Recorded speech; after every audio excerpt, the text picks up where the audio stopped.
Tutorial kung paano ko gawin ang ganitong video. Tara guys, samahan niyo ako sa CapCut.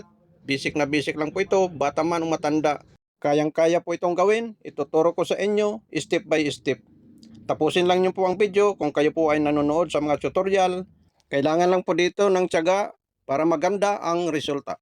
Siyempre dito, gawa muna tayo ng video, palakad-lakad, pasilip-silip na parang buang. Ayan po, tapos babalik, alam mo may hinahanap. Iikot sa poste. Ganito lang po ang aktingan ginawa ko. Lumabas na po si Kuya Coco, yan po ang pusa ko. Kung wala naman kayong pusa, wag na po kayo magsama ng pusa. Open CapCut, kailangan may CapCut na kayo naka-install sa inyong mga cellphone. Next, new video. Next, hanapin ang video sa gallery. Pag nakita, tap add. Next, habang naka-highlight, hanapin ang freeze. Pag nakita ang freeze, pindot. Ayan, naka-freeze na po yun, di nagagalaw. Move ang video, habang naka-highlight, hanapin ang overlay.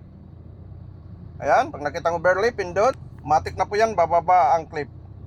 Pantay lang po ang ating clip sa empty background. Ayan po, i-move natin ang empty background.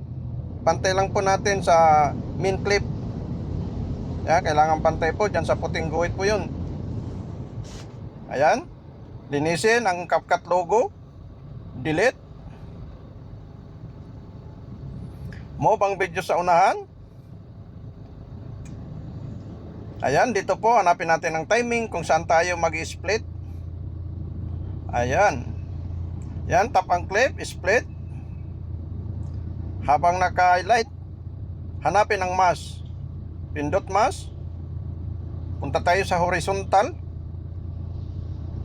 Yan po, lumabas ang yellow lane. Kailangan pitin natin pa kanan.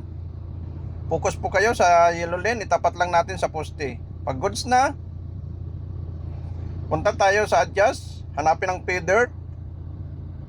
Ayan, number 5 lang po. Pag goods na, hanapin ang check.